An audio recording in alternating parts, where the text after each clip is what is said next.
Glory to the Father, and to the Son, and to the Holy Spirit. So this is Bible 101. This would be our fourth session together. We're trying to understand here at the beginning how this thing we call a Bible came into existence. It didn't just drop down out of the sky, a completed thing. There's a process involved, and we've been looking at that. And the goal of this is not so that everyone has to memorize this stuff. It's so that we will know what it is, particularly living in a culture that only knows the Catholic Church or only knows the Protestant world, and the Protestant world is based on the book, the Bible. And so we've all encountered, either because we were raised in that environment, or our friends at school, or a neighbor, or a co-worker is always telling us, well, the Bible says. Or they're going to ask us, well, where is that in the Bible? And so we feel beat up if we don't know the answer, or I don't know, or why doesn't your church have all of us bringing a Bible every Sunday to church? I don't know. So what this is all about is so we will not get beat up. We will know who we are and what the collection known as the Bible is. And eventually we're going to discuss its role in the Orthodox Church, the use we make of this document, this thing, this collection called the Bible. So that's what we're exploring week after week and beginning to process through and progress through. So if we're giving too much information, we're just connecting, because down the road at some point we're going to begin reading the Bible together, and this is what's all behind whatever text we're going to be reading. It'll fit into this story and background, so that when we get to it we can just say, remember that, or this is what's happening, and we will assume you at least have, I remember seeing that on the timeline, or yeah, we talked about it. Whether or not we remember the details is beside the point. We will at least know that it's here somewhere, and we'll have a way to relax and appreciate the context in which it's taking place. So, let me, one more time, bring us to this period right here.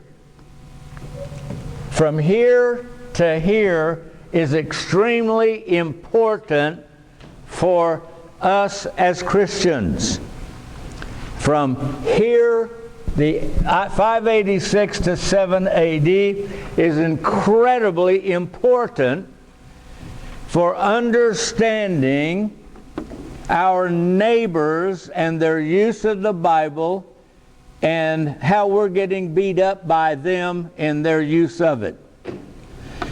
So if we can understand this era a little bit, it'll begin to, give us an understanding then of who we are and how others use the book differently. So, this 586 to 516 is the Babylonian exile. Babylon has conquered, Palestine has conquered the southern kingdom of Judah, and has taken the majority of the Jews, those the healthy ones and the younger ones, back to Babylon in Mesopotamia, Iraq, and they are living there, and they're going to live there essentially 70 years.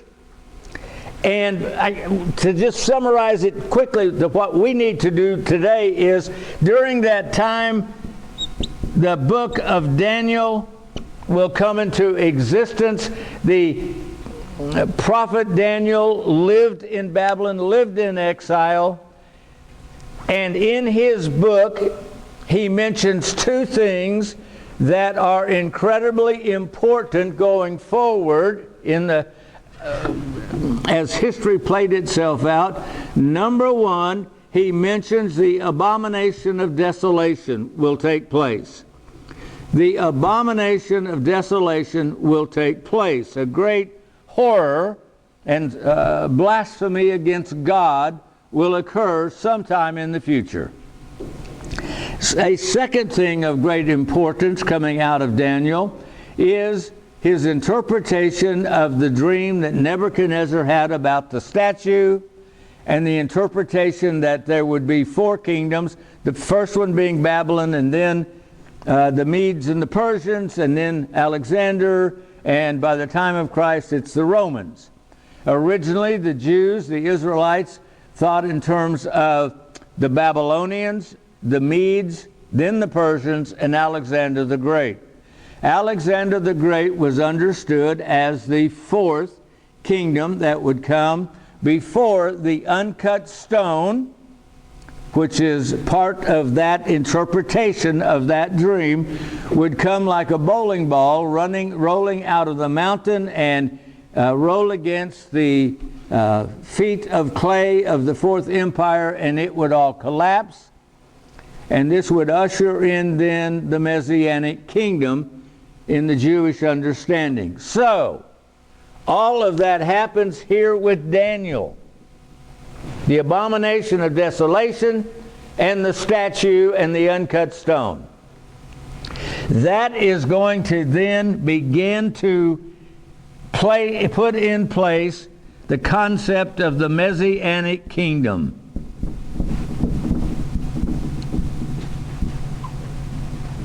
Begins. There's the idea is now there. They get to come home, the Jews, when the first kingdom is conquered. That's when the prophecy begins to click in. Whoa. And that's when the Medes come.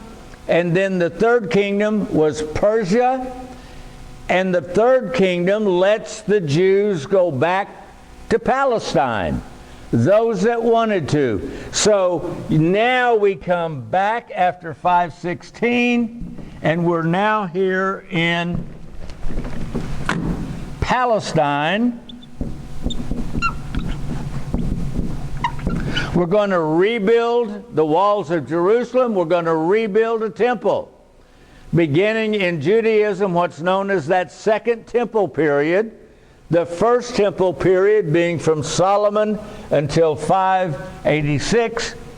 The second temple beginning in 516 and going forward to 70 A.D. That Jewish history, first temple period, second temple period. Back in Palestine, you begin then to have, this is now the third kingdom has happened, and you have Alexander the Great in 330. Alexander, he will conquer Persia, the third empire, and so now Alexander the Great is seen as the fourth empire, and the Messianic expectation heightens. Wow, we've now got the fourth kingdom. The Messiah, the uncut stone, is going to be coming. Got it? It builds. It builds. And in the meantime, as it's building in Palestine, by the time we get to 150, all of this is BC, before Christ, you have one of Alexander the Great's generals who's now taking over control of Palestine and Turkey, Seleucus, the Seleucid Empire, Antiochus Seleucus is the ruler at the time, and he wants to introduce emperor worship into his area to maintain allegiance and to put down rebellion. and to solidify his control. And he marches into Jerusalem because the Jews will not submit and worship him. And in order to get their attention and in order to show his contempt for them and their puny religion, he slaughters a pig on the holy altar of the temple. That is the abomination of desolation Daniel had spoken of. The abomination of desolation that Daniel spoke of is now going to occur around 150 BC.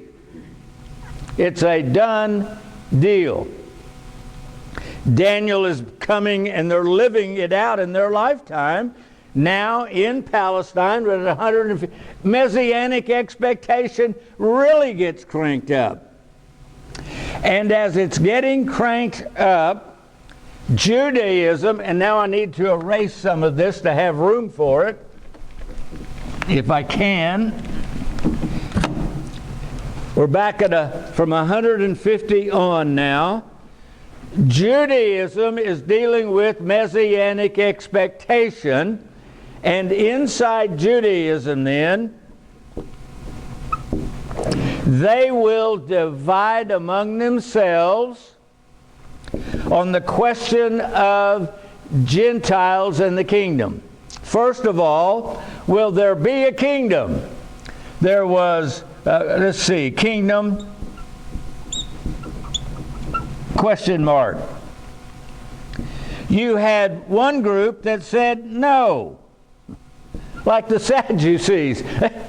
They were just ethnically Jews, but nothing else. They didn't go in for all this religious nonsense. So there's a lot of people that just said, no, I'm too busy, I'm not interested. And then there was another group that said, yes, there will be a kingdom. Then of this group that said, yes, there will be a kingdom, the question was, will there be Gentiles in the kingdom? Gentiles in it? This group now says, some say yes, others are going to say no, it's for Jews only. Then this group that says yes, Gentiles are in here, yes, there is a kingdom, yes, the Gentiles are in, are going to divide themselves over the question, are the Gentiles second-class citizens, servants in the kingdom, serving the Jews, or are the Gentiles in as equal?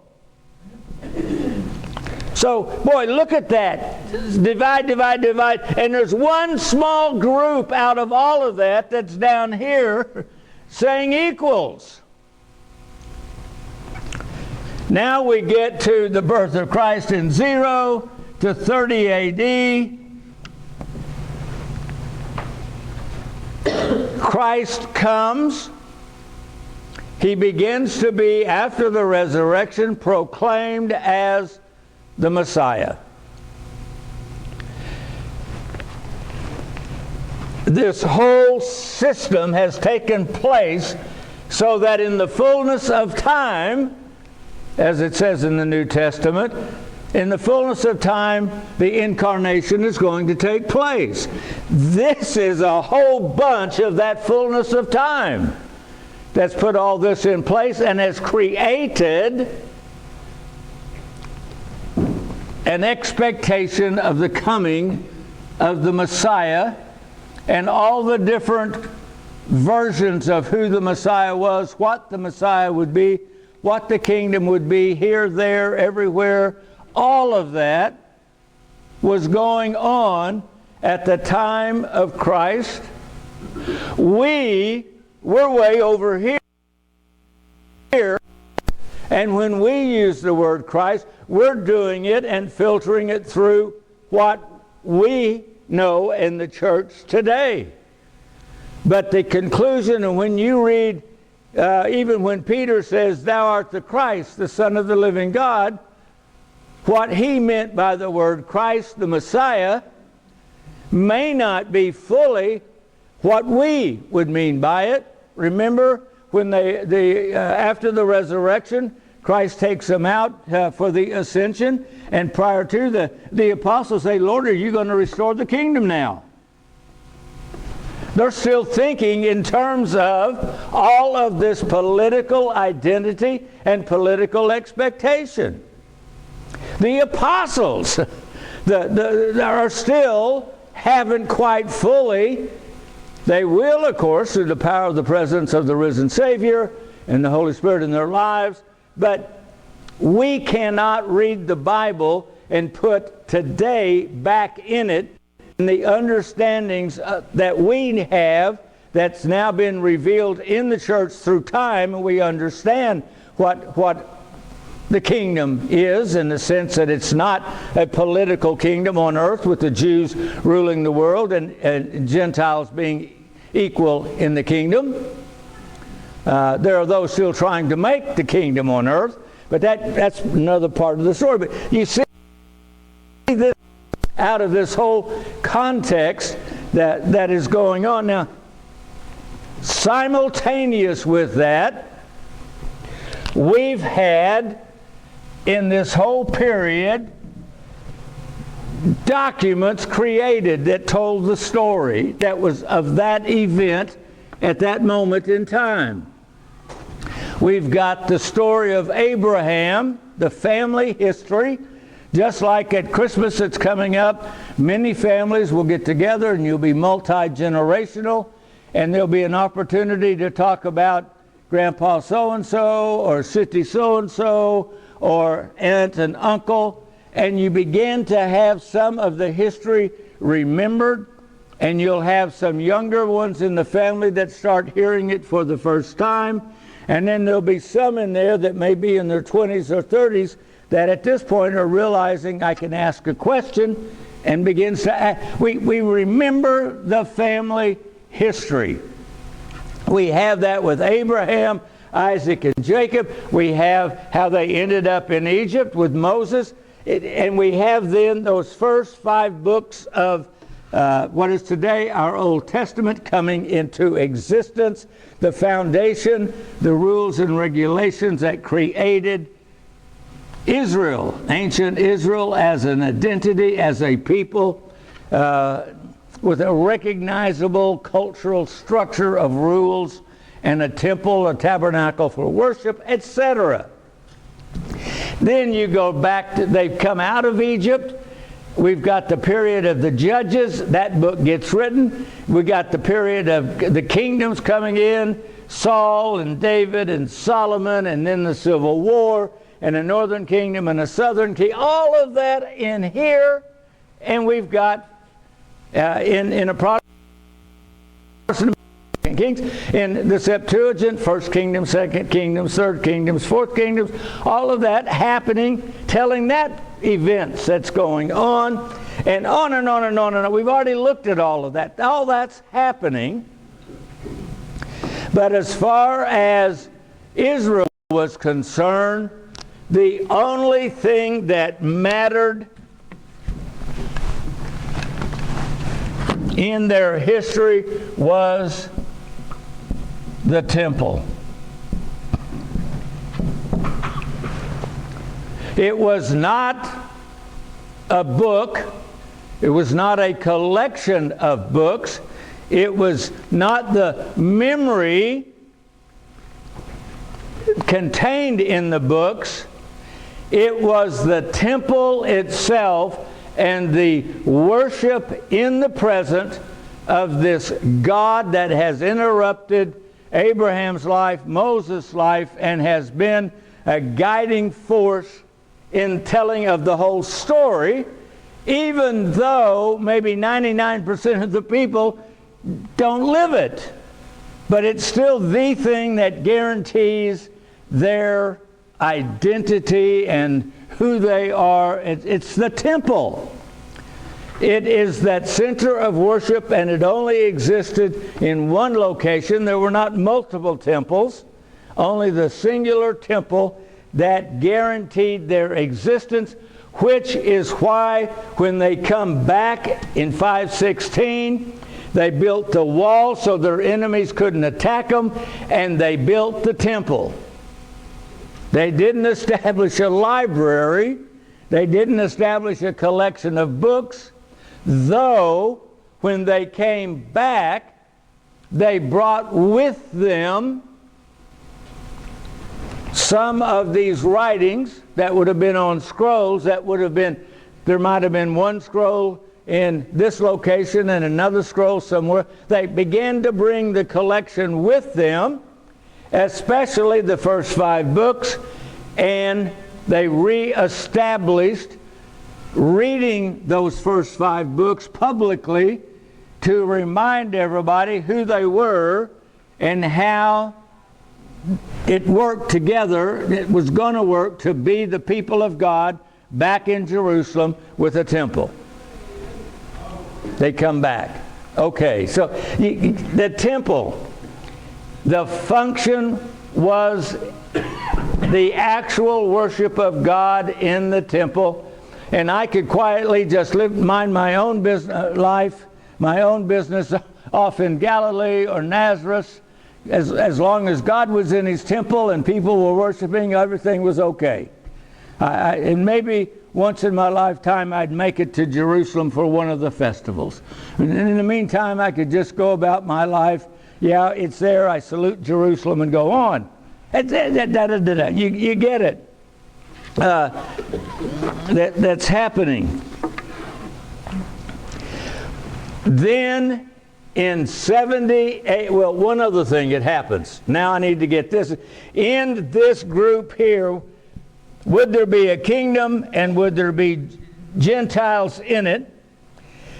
This group that said yes, whether they were equals or not, in order to make it easier for the Gentiles to understand the coming of a Jewish worldwide kingdom, they needed to translate the collection of their writings into Greek so they could begin telling the Gentile world about this God who interrupted the life of Abraham, Moses, to give them the backstory.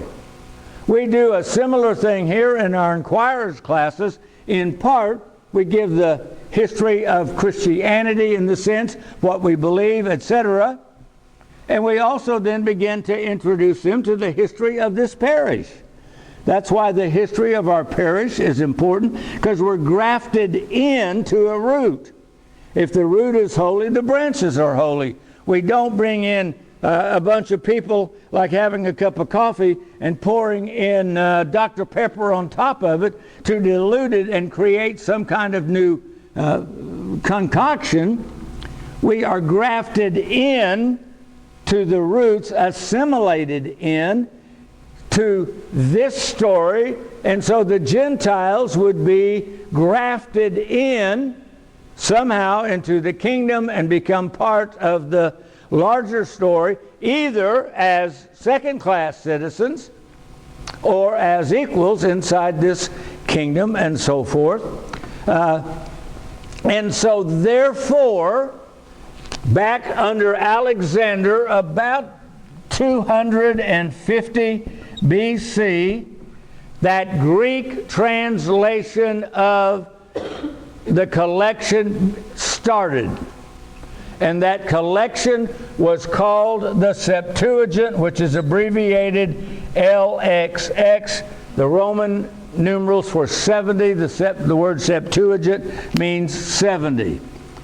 And so, the beginning of a collection, an official collection, begins to take place. That collections originally that they started in 250, 5 books, that identified who they were and told the story of Abraham, Isaac, Jacob going to Egypt, and Moses and their deliverance out of bondage in Egypt. The founding of their identity, not just a tribe, but now a people, a nation that's going to be discovered. And so you begin to get this book. It does two things. One, it begins to be a collection. Now, in 250, the story of the abomination hadn't occurred yet. It's going to occur in 150, 100 years later. So when that occurs, it gets written in the book of 1st Maccabees, 2nd Maccabees, which would probably written in Greek in the very first place, and now is part of the collection. So this Septuagint collection is growing and including events happening still in recent history, recent memory, in their lifetime of how God has done something. And in particular, it is in the book of Maccabees that tells about the abomination of desolation actually happening. Wow.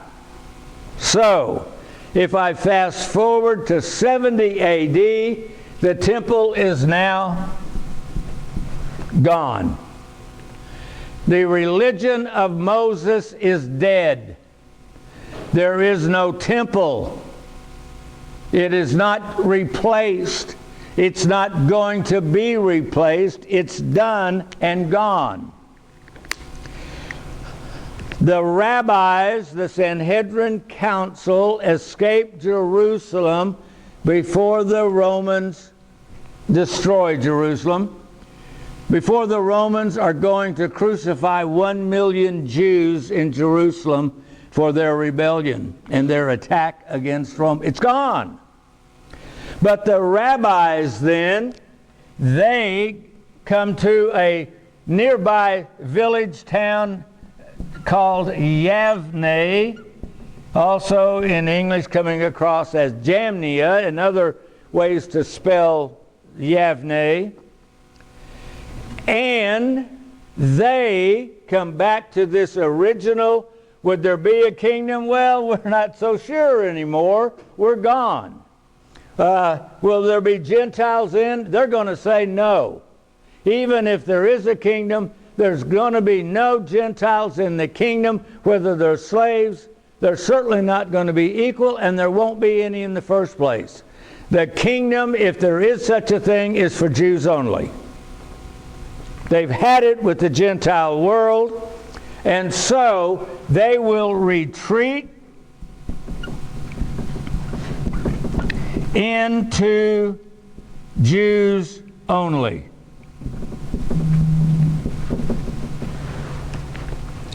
They therefore throw away the Septuagint. They don't need a Greek Bible.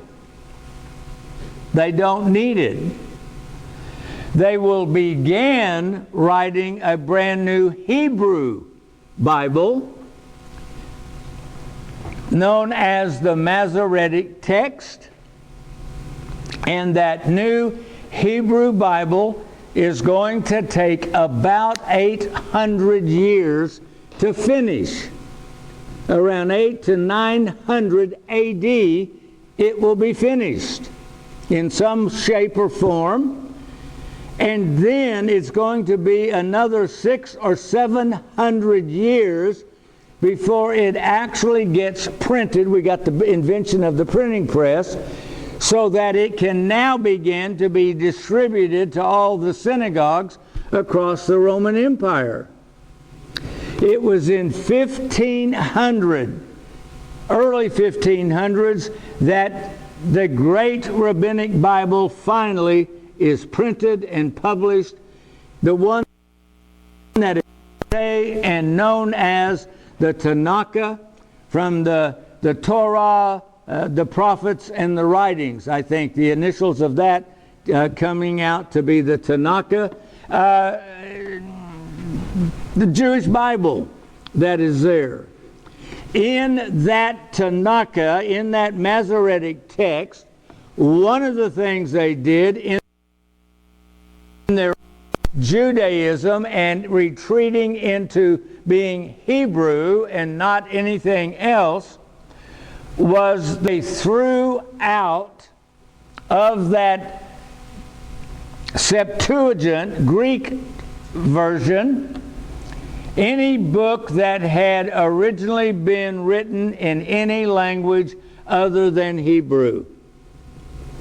If it had been written originally in Greek or maybe even Aramaic, they took it out so that they had a Hebrew Bible for Hebrews only.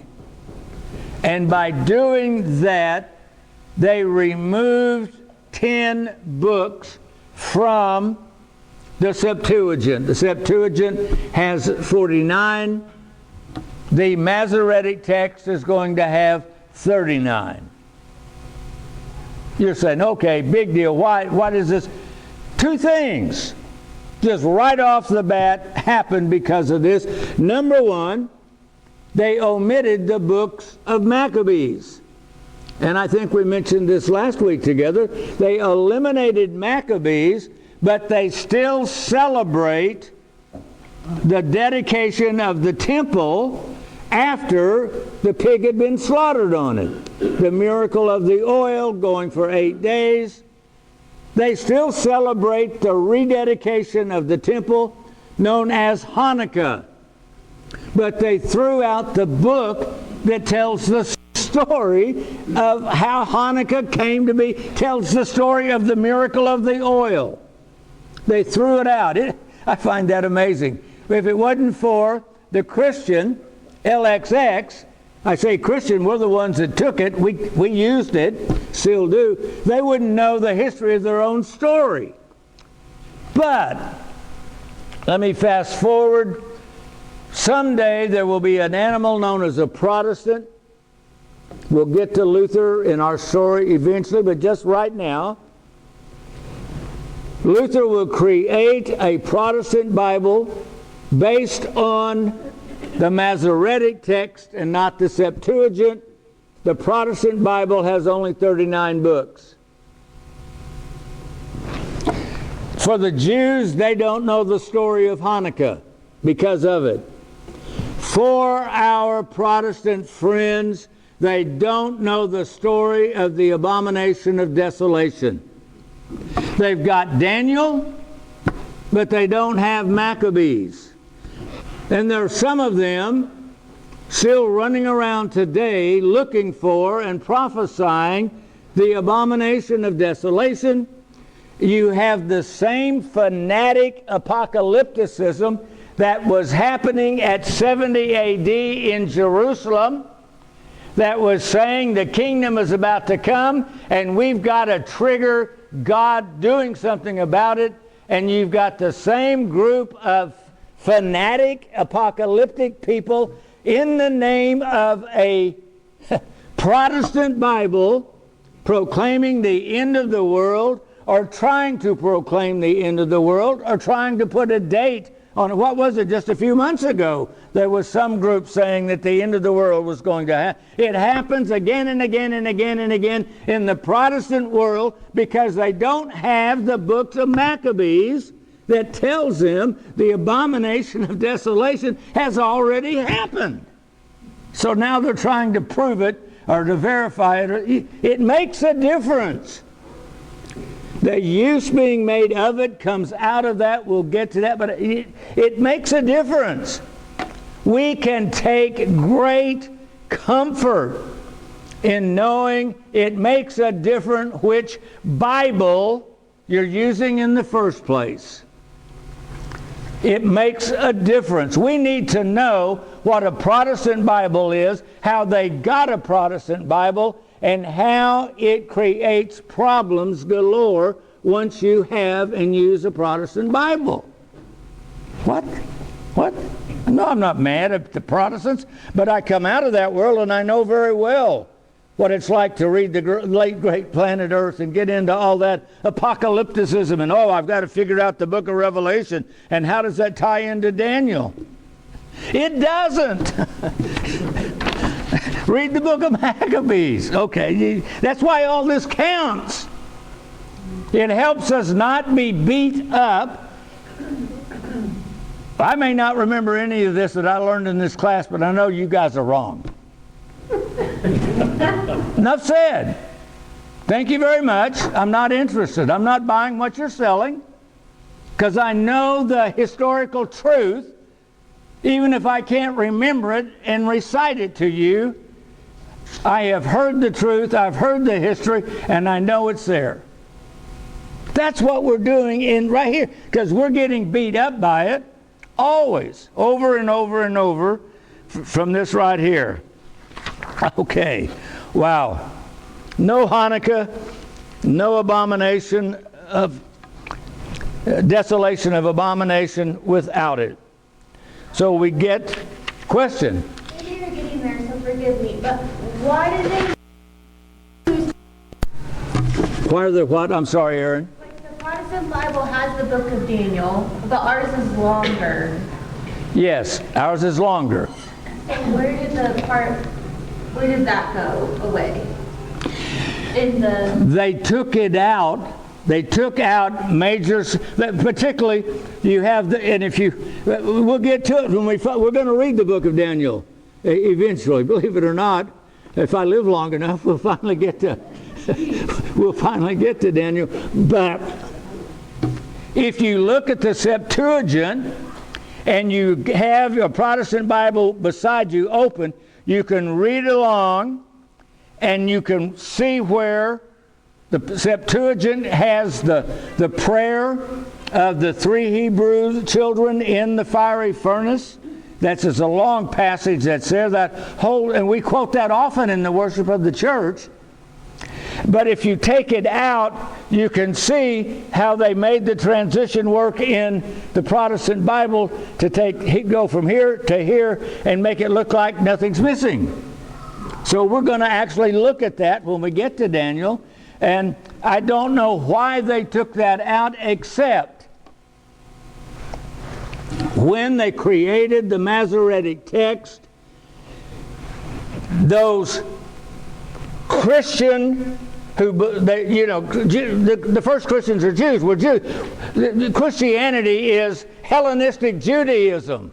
That's us. Out of all of these people a while ago, it was the Hellenistic Jews that said the kingdom is for everybody, and the church decided we're all equal, that let us in.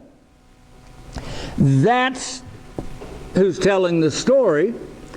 And when they retreated here and created the Masoretic text, they removed or modified how they translated it to remove those passages that the Hellenistic Jews were using to make converts to Christianity.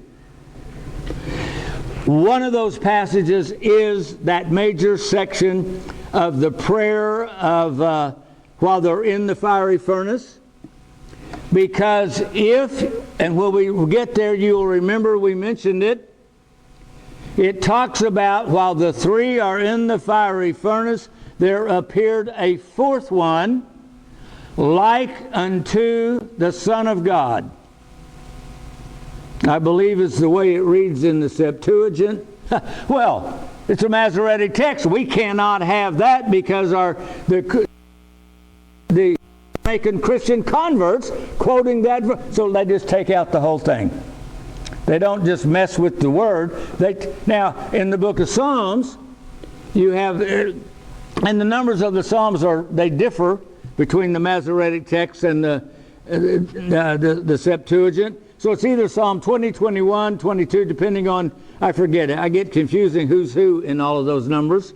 But it's the one about the crucifixion, where they cast lots for my clothing, 22 in our Bible, 22 in the Septuagint then.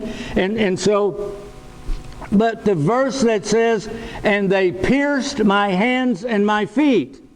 obviously a crucifixion. In the Masoretic text reads, they chewed up my hands like a dog. They chewed up my hands and feet like a dog. No crucifixion in the Masoretic text, but in the Septuagint you have a crucifixion. Isaiah 7:11, 7:14, whatever it is. I've been gone from Protestantism so long I don't know how to quote all those verses anymore. But the Septuagint says a virgin shall conceive. It's unmistakable, parthenogenesis, virgin birth. The Masoretic text, when they rewrote it, says a young girl is going to have a baby.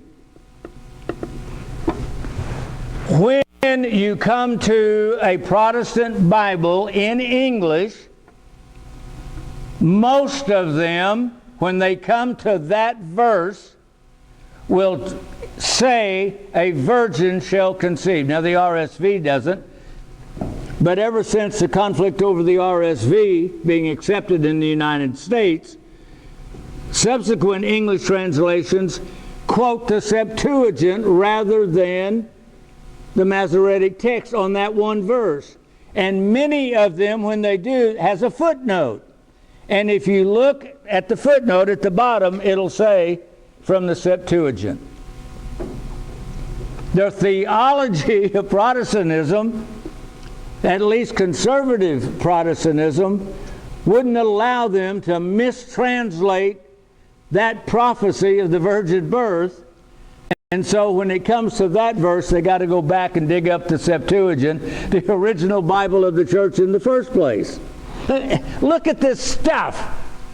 And at some point you've got to go, okay, wait a minute. Does that help answer it? Yeah, I'm just wondering when it dropped out, I guess, or when it got removed. Like in this part or later? When did what drop out? Those parts of Daniel. Because it's the first chapter too, isn't it? Or am I wrong? I don't know. I don't know. There's a huge history on all of that with each of these collections. So I don't know more than that about Daniel at this point. Assuming the whole book makes sense, like the Maccabees, like, okay, forget that, forget this. But it's just funny when there's like parts of things that are whole elsewhere. Yes, and you see, we begin to see, okay, what's really at work here? What's this thing say? And we're going to get to it. I know I keep saying we're going to get there, but it's the use of the book in the first place that becomes the issue. And whether or not we get to ask the questions that are being asked, or if we just have to take it on faith. God said it, I believe it, that settles it. Bingo. Shut everybody down. We don't get... So it's how we use the book that's now going to start coming into play. Once we see that for all of this, it was a collection, they had to control then the final version of it here after 70 AD. They control the collection, and we now have, if you will, an official Jewish Bible. By 70 AD, they now have a locked-in done deal. I believe it's now finished. Well, they've made that decision. It's going to take 800 years to get it accomplished, and then it gets accepted. And Rabbinic Judaism that started at Yavne in 70 AD finally conquers all of the synagogues in Mesopotamia and the Roman Empire, and in 1400s they will finally triumph, and Rabbinic Judaism, from that moment on, all versions of Judaism that exist were Rabbinic Judaism, based on rabbis with a book, not the temple. Judaism today is not the same thing as the ancient Israelite worship before 70 AD. And if you will,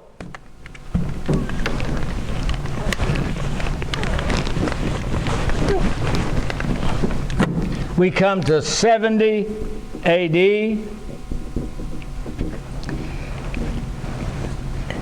and only two groups of Jews survive on the other side. One group is going to be Rabbinic Judaism. The other group is going to be Christian Judaism.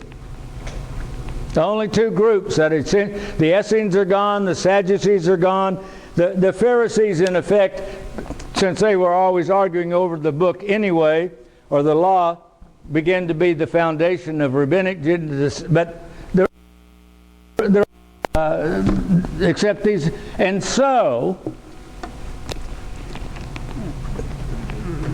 we did not come out of Judaism. Our roots are in historical ancient Israel and come out of that post-exile period and messianic expectation, and therefore Rabbinic Judaism and Christianity are really siblings. Two different versions of the continuation of the story of Abraham on the earth. Two different versions of the continuation. One is for Jews only, the other one is for the whole world. But it is the story of Abraham, Isaac, and Jacob, the story of this God, this unknown, invisible deity that interrupted his life and the life of all of this and has been at work and now has come in the Christian message in the fullness of time to become one of us, to bring about our rescue from missing the mark of living our lives, the image and the likeness, etc., etc. Two different versions. It's the same tug of war that existed before 70 AD. Would there be a kingdom? Would the Gentiles be in the kingdom? Was it for the Jews only? Jews only version? For the whole world version that's going on. Okay.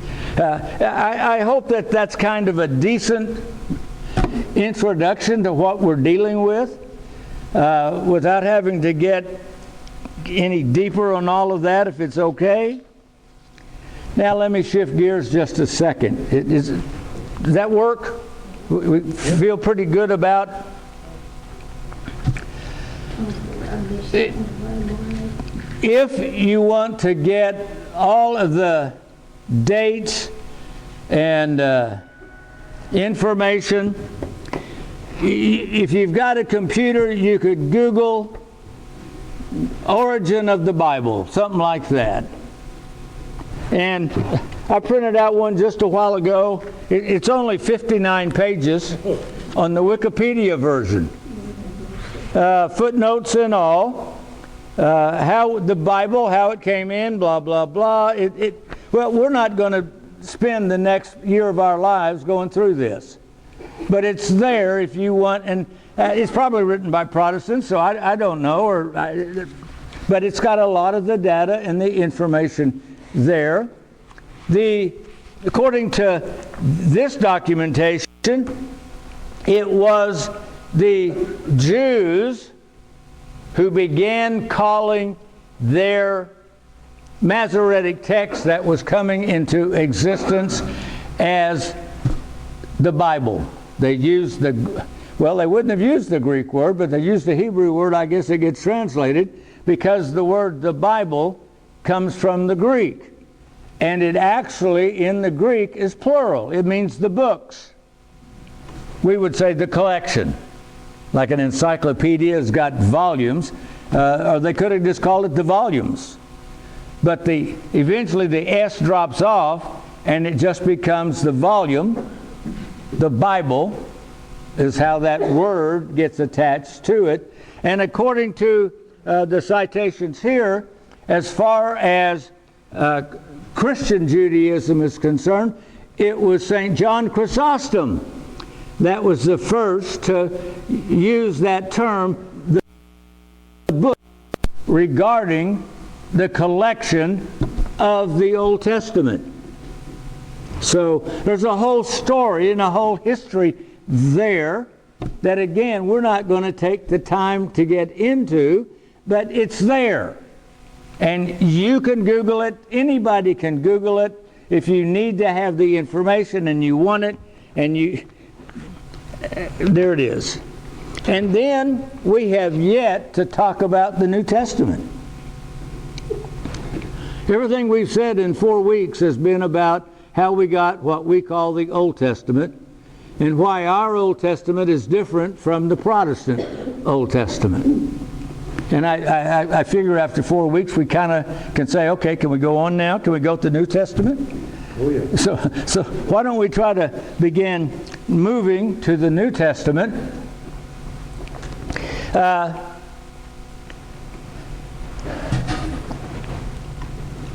They're going to be written, the stories, the Gospels. The first thing that's going to be written would be the letters of St. Paul. They're the oldest documents in the New Testament. Many Bibles will have dates for when Paul wrote them. Somewhere between 50 and 64 AD. Normally, all of them would have been completed. There are some scholars that want to say some of the books may not have been written by Paul himself, but some of his disciples with Paul's teaching right after Paul had been martyred. He and Peter will be martyred in the city of Rome in 64 AD. And so most of the New Testament will have been written by 64 AD, except maybe the 4 Gospels. Matthew, Mark, and Luke are known as the Synoptics, the S-Y-N.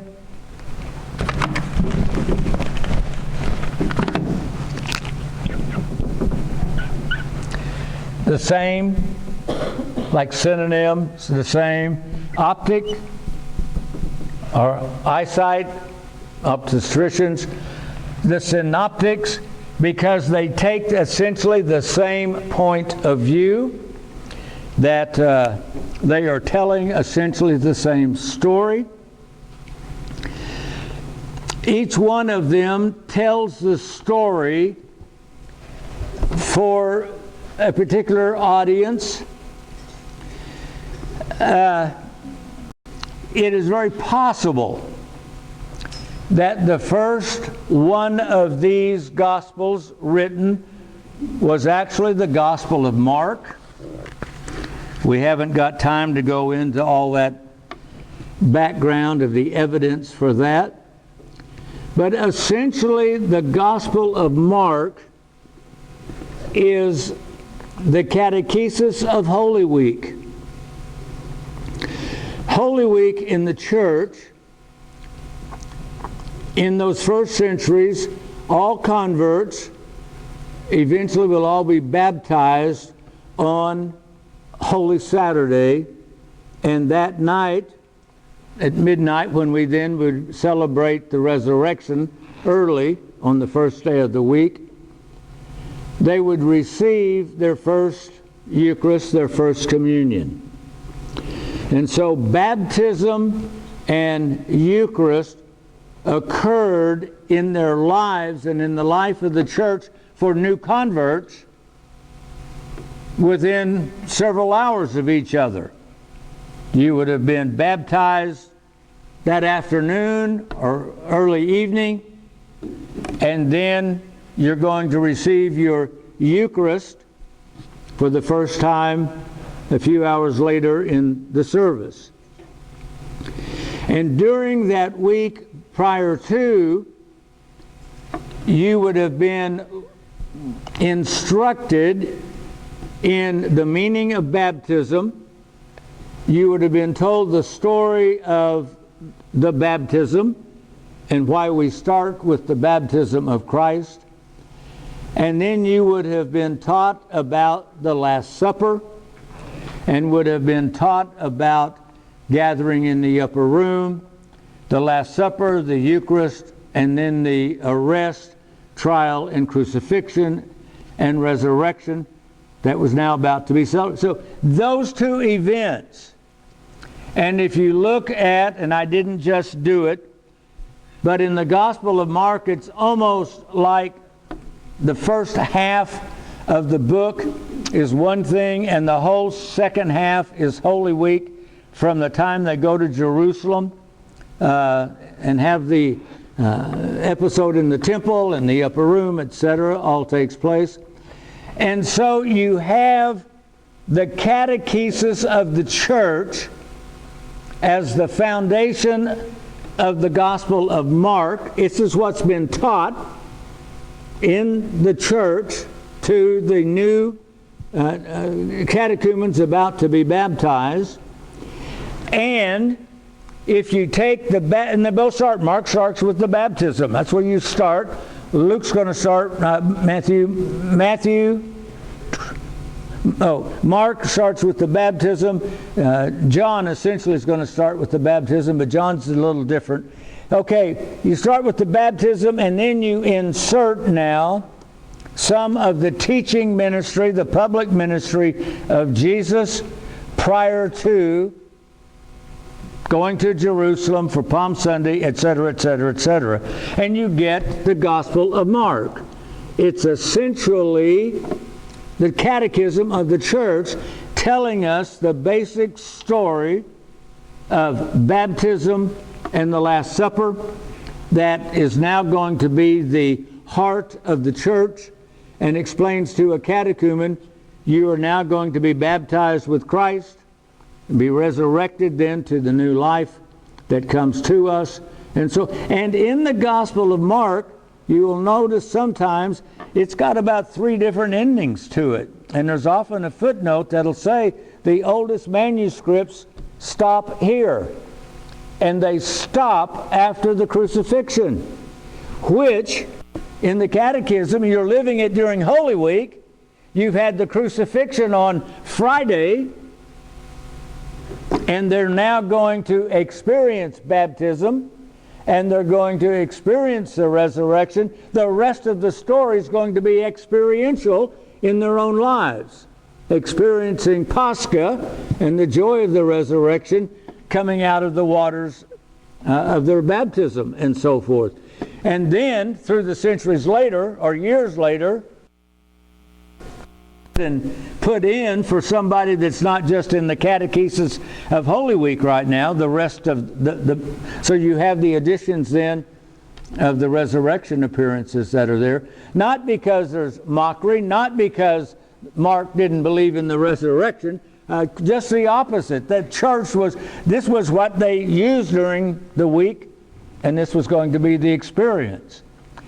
Then you look at Matthew and you look at Luke, and almost all of Mark is found in Matthew and is also found in Luke.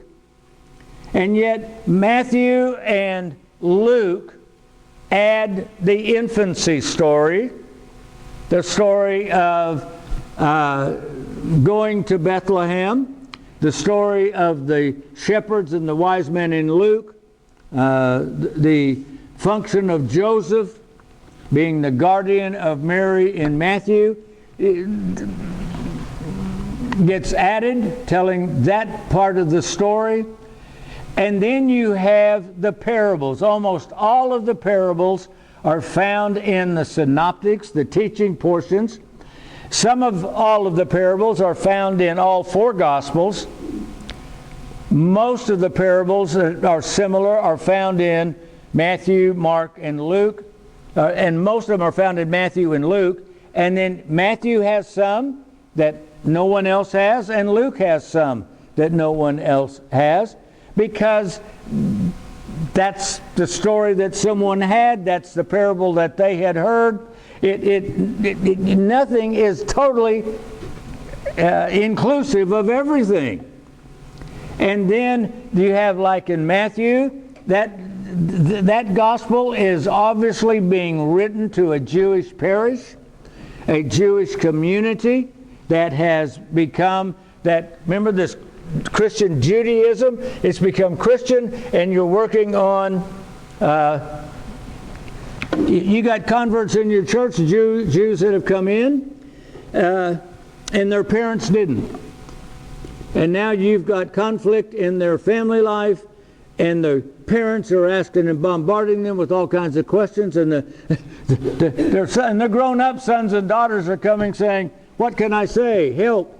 And so you begin to have then the Gospel of Matthew that's going to be told and shaped for a particular congregation of particularly people grounded in the Old Testament, what we call the Old Testament, and in their Jewish understanding of things. Luke, on the other hand, traveled with Paul in the Gentile world, and so Luke's gospel is addressed to a larger non-Jewish world that doesn't know the Old Testament anyway. And so it doesn't need to delve into and quote the Old Testament and the Old Testament regulations and da-da-da-da. Because you remember, in that decision inside Christian Judaism of whether or not the Gentiles are equal or second class, the decision that the Gentiles were equal in practice meant that the Gentiles did not have to keep the dietary laws of the Jews. The only thing they had to do was not eat blood sacrificed and stuff like that. The easy stuff. The same laws that Moses had, that Noah had used with his children and so forth. So, that's the decision. You're going to be equal, and in your equality, you don't have to be Jewish and practice all the Jewish stuff. The rubber hits the road in each local parish. Imagine coming to coffee hour, and at one end of the church we're eating bratwurst and bacon and eggs, and at the other end our Jewish members can't. The living out of that decision of equality, it's one thing to make the decision, it's another thing to begin living it. We take it for granted when we read the New Testament. It's just the perfect story being told, and we forget that it was people just like you and me, just like our parish, having to work out the living of the faith, not only in our own lives privately and personally, but having to work out the living of the faith with each other. Well, how come you can eat bacon and I can't? How come, what? The gospel is being lived out in us. It's not just something in the past that we are now just reading like a history book. This was the whole history story. But when we get to the New Testament, yes, there's information, but the reality is being lived out. That's why the whole story's not printed. It's in the church because we live it. And it's been passed down for 2,000 years in the church because we're doing it.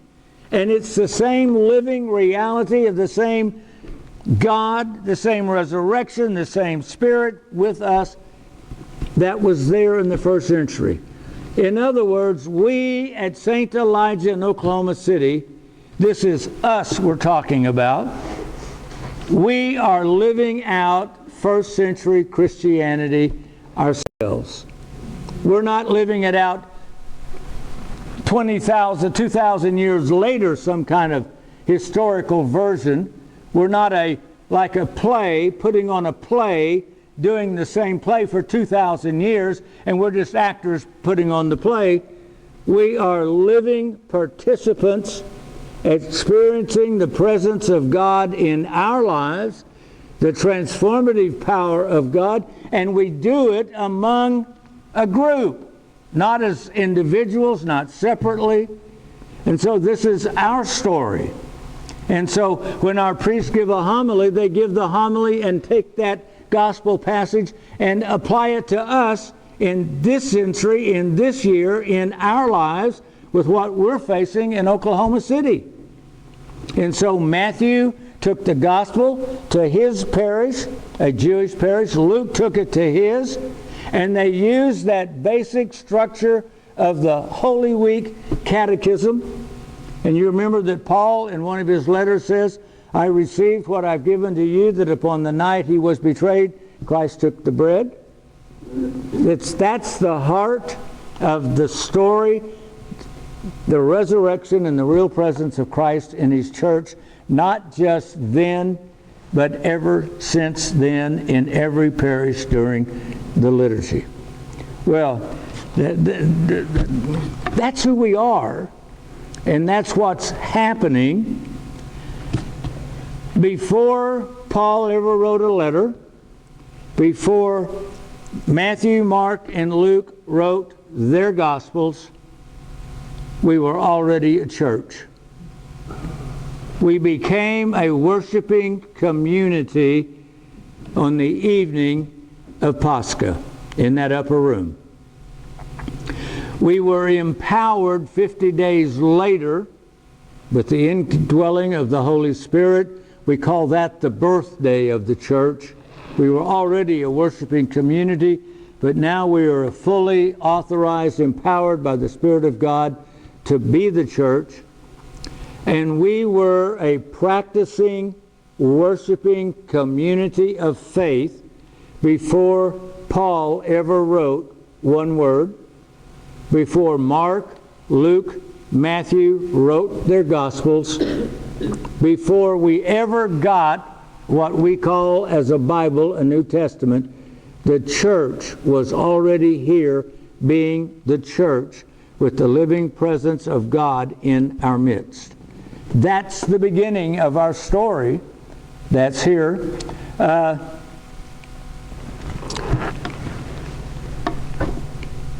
I think next week, if it's okay with you, let's begin to tackle the, dare I say, thorny issue of the role of the Bible in the church versus the role of the Bible in Protestantism. What is the use made of it? And in order to do that, we'll probably have to begin with Martin Luther, since he created the Protestant Bible, created Protestantism, and the use he made of it. And that will help us then begin to know where our Protestant friends are coming from and what they mean by all those phrases they use, and we get bedazzled by it and befuddled, and this will help us just step outside of it and let the storm go by. Okay? Yes, ma'am? I made a mistake. It's the 21st Psalm. It's the 21st Psalm in the Septuagint, 22nd Psalm maybe in the Protestant Bible. Okay, I get that mixed up all the time. God bless you for being here. Glory to the Father, and to the Son, and to the Holy Spirit. Praise the Lord, O my soul. I will praise the Lord as long as I live. I will sing praises to my God while I have peace.